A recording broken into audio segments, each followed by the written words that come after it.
तनख्वाहदार और गरीब पाकिस्तान की तारीख की सबसे ज्यादा महंगाई में पिस गया है। जिन लोगों ने इस मुल्क के ऊपर मुसल्लत होकर इसको तबाह किया, उनके पैसे बाहर पड़े हुए हैं। अरे बस बस बस बस बस सुनो जरा, इतना आप जेल काट के आए हैं। मैं आपसे कोई बातें करना चाहता हूं, आप बजाय बातें करने के नारे आपके खत्म नहीं हो रहे। सुने बड़ी बड़ी गौर से बात।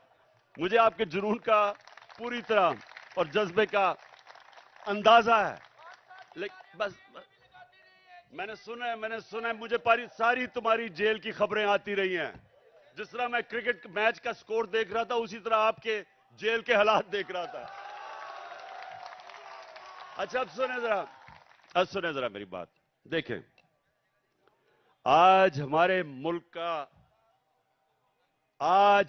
मुल्क ये नीचे क्यों दुनिया के सामने जलील हो रहा है।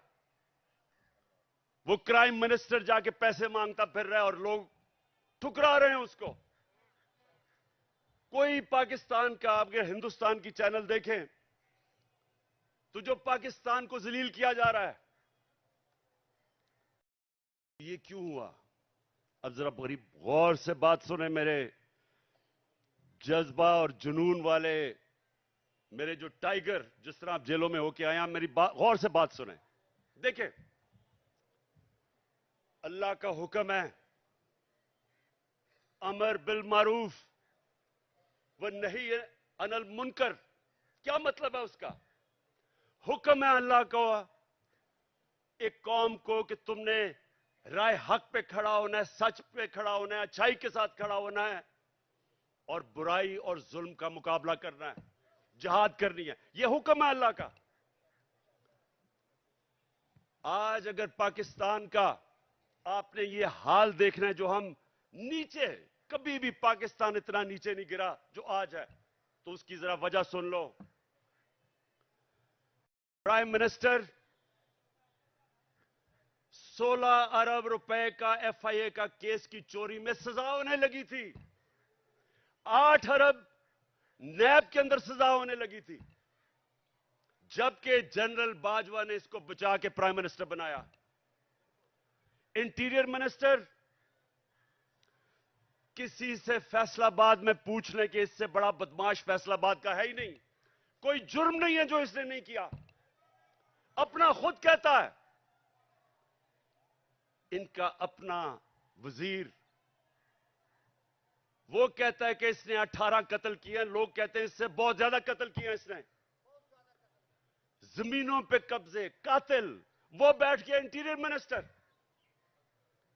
आसिफ जरदारी जो पीछे से बैठ के ये सारा खेल खेल रहा है, वो दुनिया में माना हुआ चोर है। सिंध में जाके पूछें कि लोगों के ऊपर वो क्या जुल्म करता है, मुखालफिन को कत्ल। मुर्तजा भुट्टो कि उसकी फैमिली कहती है इसने मुर्तजा को कत्ल करवाया। चोर, कातिल, अरबों रुपए की चोरी का केस में पकड़ा जाने लगा था, जनरल बाजवा ने बचाया इसको। और उधर लंदन में बैठा हुआ भगौड़ा जो मुल्क को वहां बैठ के कंट्रोल कर रहा, सजाए याफ्ता, अरबों रुपए के घर में बैठा हुआ लंदन में, जो यहां से चोरी करके पैसा लेके गया है, वो मुल्क को वहां से बैठ के फैसले कर रहा है कि आर्मी चीफ कौन बनेगा। मुझे यह बताएं कि जब मुल्क के सरबरा, ऊपर फैसला करने वाले मुल्क के बड़े बड़े मुजरिम बैठ जाएंगे, तो क्या मुल्क का दिवालिया नहीं निकलना? कौन सा मुल्क दुनिया में, मुझे एक मुल्क बताएं जो कि ऊपर जा रहा हो और जिधर इस तरह के चोर बैठे हो। और अल्लाह का हुक्म है हमें कि हमने तो इन लोगों के खिलाफ जिहाद लड़नी थी। जब इंसान भेड़ बकरियां बन जाते हैं, जब वो राय हक पे नहीं खड़े होते, जब वो जुल्म का मुकाबला नहीं करते, तो अल्लाह उनको भेड़ बकरियों की तरह रखता है, उनकी कोई हैसियत नहीं होती। जिस कौम में जुल्म का मुकाबला करने की सकत नहीं होती, दिलेरी नहीं होती, वो कौम गुलाम बन जाती है। मैं बार बार इस्लाम के सबसे बड़ा जो सानिया हुआ था करबला का, मैं बार बार बताता हूं कि कूफा के लोगों को पता था कि हजरत इमाम हुसैन राय हक पे खड़े थे, उनको पता था। लेकिन यजीद के जुल्म के खौफ की वजह से उन्होंने इस्लाम की तारीख का सबसे बड़ा जुल्म होने दिया। ये जो खौफ का बुत है, ये इंसान को गुलाम बनाता है। इसकी पूजा करोगे, गुलाम भी होगे, जलील भी होगे। आज सारी दुनिया में पाकिस्तान जलील हो रहा है। भिखारियों की तरह कर्जे मांग रहे, कोई नहीं दे रहा, क्योंकि चोर ऊपर बैठे हुए हैं। वो क्यों नहीं दे रहे पैसे? नंबर वन, उन सारी बाहर की दुनिया के लोगों को पता है कि ये जो ऊपर बैठे हुए हैं, ये सबसे बड़े डाकू हैं, इनके पैसा बाहर पड़ा है। मैं जब प्राइम मिनिस्टर था, तो जब दूसरे मुल्क का प्राइम मिनिस्टर मुझे मिलने आता था, तो मेरा जो फॉरेन ऑफिस है वो मुझे पूरी तफसील देता था, किधर पड़ा है, माजी में इसने क्या किया, इसकी रेपुटेशन क्या है। एक एक चीज मुझे पता होती थी जब वो मुझे मिलने आता था। तो क्या ख्याल है, जो आप ये आसिफ जरदारी या ये जो शहबाज शरीफ बाहर जाता है, एक एक चीज बाहर की दुनिया को पता होता है कि इनके कितने पैसे बाहर पड़े हैं। ये दो खानदान अगर आधा भी अपना पैसा पाकिस्तान में ले आए, तो यहां आपको कोई आईएमएफ या किसी से कर्जे लेने की जरूरत ना पड़े। अपना पैसा चोरी करके मुल्क से बाहर और लोगों से भीख मांग रहे हैं कि पाकिस्तान को डॉलर दो। अपने पैसे डॉलरों में बाहर रखे हुए हैं। 100 रुपया जब से ये आए हैं, 100 रुपया गिरा है डॉलर के मुकाबले में। तो कौम तो 100 रुपए से ज्यादा गरीब हो गई है। कौम की तो खरीदार और कम हो गई है, और ये डॉलरों में पैसे रखने वाले, इनका तो 100 रुपए और ऊपर चला गया। इनका मकसद कभी पाकिस्तान नहीं था, नहीं तो इनका जीना मरना मुल्क में होता। ईसीएल पे चले जाएं तो इनकी टांगें कांपनी शुरू हो जाती हैं, खौफजदा हो जाते हैं कि हम बाहर नहीं जा सकते। मैं ये कहता हूं, मुझे डालें ईसीएल पे, मैं तो जाना ही नहीं चाहता बाहर।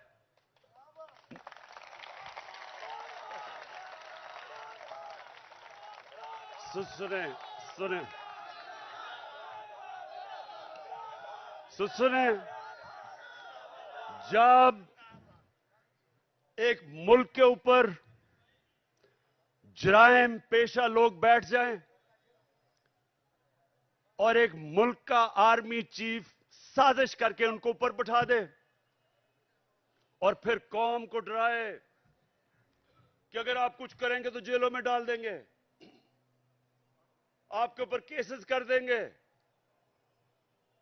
खौफ दिलवा के इन चोरों की गुलामी करवाए, और कौम चुप करके ये गुलामी तस्लीम कर ले। वो मौलाना रूमी ने जो कहा था, उनसे पूछा कि कौम कैसे मरती है।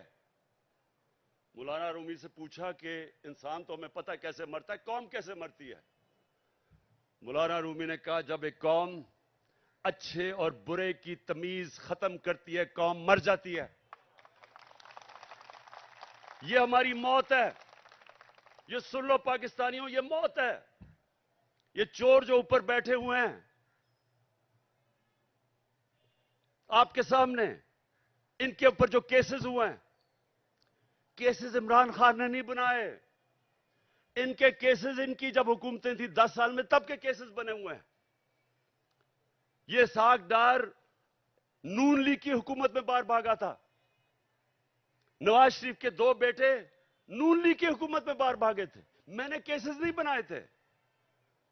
मरियम जो पकड़ी गई पनामा के अंदर, वो तो इंटरनेशनल इंकशाफ हुआ था, जिधर पता चला कि अरबों रुपए के 4 मेफेयर के लंदन के सबसे अमीर महंगे इलाके में इसके नाम पे निकले, और इसके भाई ने टीवी पे जाके तस्लीम किया कि अल्हम्दुलिल्लाह ये मरियम नवाज के फ्लैट है।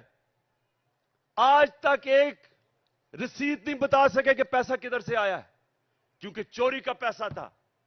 वो फिर रही है जिस तरह के कोई मलका एलिजाबेथ फिर रही है पाकिस्तान में, हर जगह कभी एक तक। और ये जुल्म देखें, उसको पूरा तरह पुलिस का प्रोटोकॉल, पंजाब की हुकूमत टैक्स के पैसे के ऊपर उसकी मदद, उसके लिए ठहराना चलाना, जलसे करना। और जो साबिक वजीर आजम, एक कातलाना हमला हो चुका है, मुझे पता है कि इन्होंने किया। वो लोग जो आज सारे पावर में बैठे हैं, राना सनाउल्लाह, शहबाज शरीफ और ये जो डर्टी हैरी जिसको मैं कहता हूं, अपनी एजेंसी का आदमी मुझे कत्ल कर रहा है। वो अभी भी इख्तिदार में बैठे हैं और मुझे अदालतों के चक्कर लगा रहे हैं, अदालतों में मुझे चक्कर लगा रहे हैं। जब मैं भी तुम्हारी बात करवाता हूं, अभी करवाता हूं, सुने वहां जाके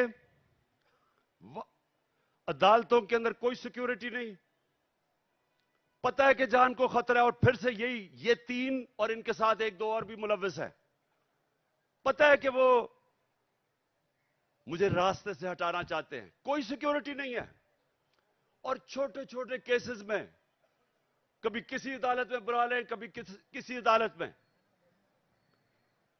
और इसको जो कि जमानत पे थी, उसके लिए पुलिस प्रोटोकॉल हो रहा है।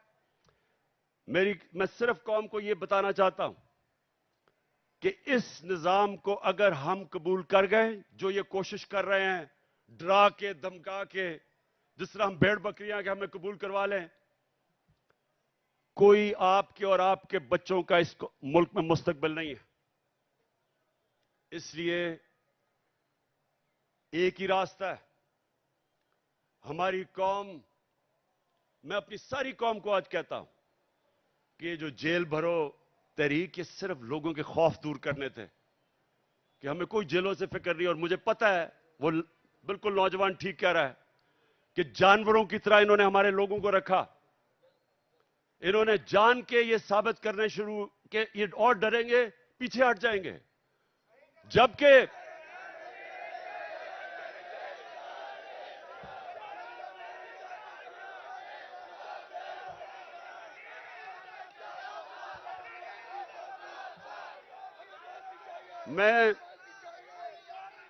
मैं देख रहा था कि हर शहर में ज्यादा लोग निकलना शुरू हो गए जेलों के लिए।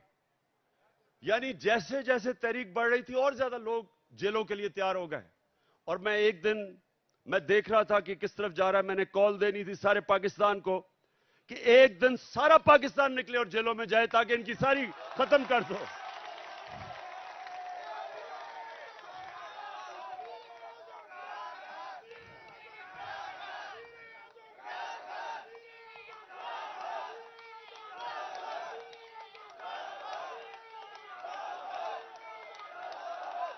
मैं चीफ जस्टिस को, मैं सुप्रीम, ठीक, बस मैं अपने सुप्रीम कोर्ट के चीफ जस्टिस को आज मैं अपने वकीलों के जरिए खत भी लिख रहा हूं कि अगर, जब पता है, खुद इंटीरियर मिनिस्ट्री कह रही है कि इमरान खान की जान खतरे में है, मैं कह रहा हूं मेरी जान खतरे में है, और मैं पहले 2 महीने पहले कह रहा था कि जान खतरे में, उसके बाद हमला हुआ मेरे पे। मैंने पहले पेशन गोई कर दी थी, क्या करना है इन्होंने। मैं फिर कह रहा हूं, और मैं चीफ जस्टिस साहब को मैंने कहा वकील आज खत लिखें कि मजाहिया केसेस के ऊपर बुलाया जा रहा है। इलेक्शन के कमीशन के सामने मुजाहरा होता है, मैं घर बैठा हूं और मेरे ऊपर दहशतगर्दी का केस। तोशाखाना का केस, मैं तो कहता हूं आज कि जब भी तोशाखाना का केस मेरा सुना जाए, पब्लिक हियरिंग हो, टीवी के ऊपर सारी कौम को पता चले कि वो केस क्या है। कौम को पता चले कि क्या मजाक हो रहा है इस मुल्क से, कि जिन्होंने डाका मारा तोशाखाना के ऊपर जरदारी और नवाज शरीफ ने, उनके केसेस खत्म कर दिए हैं। और जिसने, और इंशाल्लाह ओपन हियरिंग हो, सारी कौम के सामने पता चले तोशाखाना केस क्या है। मैं चैलेंज करता हूं कि सारों के केसेस देखें, और अगर किसी ने कोई भी गैर कानूनी चीज तोशाखाना में ने की, उसका नाम इमरान खान निकलेगा। और मैं चीफ जस्टिस को हम ये खत लिखेंगे मेरे वकीलों के जरिए कि जब पता है कि मेरी जान खतरे में है, लाहौर हाई कोर्ट गया और इस्लामाबाद गया, कोई सिक्योरिटी नहीं थी। और जबकि जिसने मुझे गोलियां मारी वो नवीद जो है, क्योंकि उसकी जान खतरे में है, उसको वीडियो कॉन्फ्रेंस के ऊपर उसे अदालत में वो बात करता है। तो ये तो ऐसा है कि जिन्होंने तहफ्फुज देना है, खतरा उन्हीं से ही है जिसने, अब ये राना सनाउल्लाह जैसा गुंडा कभी ये किसी को तहफ्फुज दे सकता है क्या? ये शहबाज शरीफ जिसने शहबाज शरीफ जिसके ऊपर रिपोर्ट है कि पुलिस मुकाबले में इसने कितने लोग मरवाए हैं, आबद बॉक्सर ने टीवी के ऊपर आके कहा कि मुझे यह हुक्म करता था लोगों को मारने के लिए। मॉडल टाउन में इन दोनों ने सबके सामने टीवी के ऊपर नहते लोगों के ऊपर गोलियां चला के 14 लोगों को कत्ल किया और 60-70 लोगों को गोलियां लगी। इन लोगों ने तहफ्फुज देना है। और ये जो डर्टी हैरी जिसको मैं कहता हूं, ये अपने इदारे को बदनाम कर रहा है। ये एक ऐसा आदमी है जो साइकोपैथ है, ये नॉर्मल आदमी नहीं है, ये हैवान है। जिस तरह का इसने आजम स्वाति से किया कि उसको नंगा करके जब तशद्दुद कर रहे थे तो रिकॉर्ड कर रहा था और सुन रहा था। ये वो आदमी है, बच्चों को पकड़ के, सोशल मीडिया के बच्चों को जो इसे किया, जो शहबाज गिल से किया है, उल्टा लटका के उससे जो किया है। इन्होंने सोशल मीडिया के लोगों के ऊपर जो जुल्म किया, सहाफियों से किया, जो अरशद शरीफ से किया, अब लोगों को पकड़ पकड़ के वो जो जावेद बेचारा चौकीदार, उसको उठा के ले गए, उसको नंगा किया, उल्टा लटकाया। एक तो ये साइकोपैथ, नंगा करने का इसको बड़ा शौक है, ये नॉर्मल नहीं है, इसका ज़हनी तवाजुन ठीक नहीं है। नंगा करके फिर उसको एक चरपाई के साथ बांधा, कुत्ते की तरह उसको जंजीर बांध के चरपाई के साथ 3 दिन बांधा। कौन करता है अपने लोगों से ऐसे? इदारे को ये बदनाम कर रहा है और ये लोगों ने मेरी हिफाजत करनी है। खतरा ही इन लोगों से है। और इसलिए मैं चीफ जस्टिस को कह रहा हूं कि जब नवाज शरीफ जेल में था तो हमें हुक्म आया, मैं प्राइम मिनिस्टर था, कि अगर इसको जेल में कुछ हुआ तो आप जिम्मेदार हैं, हम जिम्मेदार हैं। तो मुझे तो खतरा ही उन लोगों से है। और मुझे कभी उधर जा रहा हूं, कभी किसी अदालत में, तो मैं आज चीफ जस्टिस साहब को इसके ऊपर लिखूंगा कि कौन जिम्मेदार है कि जब बार बार मुझे ये जाली केसेस पे बुला रहे हैं। और जब भी मेरा केस हो, और मैं चाहता हूं कि सारी कौम के सामने आए कि इमरान खान के ऊपर कौन से केसेस है, ताकि पता तो चले कि ये डाकुओं के अरबों रुपए के केसेस, हर किस्म का जुर्म किया है, वो माफ हो रहे हैं। और 74 केसेस मेरे ऊपर बना चुके अब तक, और मेरे लोगों के ऊपर, हर के ऊपर, आजम स्वाति के ऊपर 30 केस, शहबाज गिल एक केस खत्म होता दूसरा केस। क्या जुर्म है इनका? क्या ये आजम स्वाति का जुर्म था कि उसने कहा कि NRO 2 जनरल बाजवा ने दिया? इस पे किसी को कोई शक है? किसी को शक है? तो सच बोलने के ऊपर तशद्दुद, 34 केसेस, कभी किधर जा रहा है, कभी सिंध जा रहा है, कभी बलोचिस्तान जा रहा है। क्या ये पाकिस्तान का आज इंसाफ का निजाम है? और यही होना था जब चोरों को बाजवा ने ऊपर बैठा दिया, हमारे मुजरिमों को। तो मैं अपनी आज सारी कौम को कह रहा हूं, जो आगे जब तक मेरी कौम इस जुल्म का मुकाबला नहीं करेगी, आगे आपके और आपके बच्चों का मुस्तकबिल अंधेरे में है। मैं जब शुरू में 11 महीने पहले कह रहा था, जब चोर ऊपर आए, मैंने पहले दिन से कहा कि मैं कभी इनको तस्लीम नहीं करूंगा। मैंने तब कहा था, मैं आज भी कह रहा हूं कि अगर मेरी कौम इनके खिलाफ ना खड़ी हुई, अगर हमने इनके सामने ना खड़े हुए, कोई मुस्तकबिल नहीं है इस मुल्क का। 8 लाख सबसे पढ़े लिखे लोग, प्रोफेशनल्स, पिछले चंद महीने में मुल्क छोड़ के चले गए हैं। कौम मुल्क से मायूस हो गए हैं, उम्मीद खत्म हो गई है। और क्यों ना हो, किसी मुल्क के ऊपर इन मुजरिमों को बिठा दो। मैं चैलेंज करता हूं, इन मुजरिमों को कल बरतानिया के ऊपर बिठा दो, उसका दिवालिया निकाल देंगे।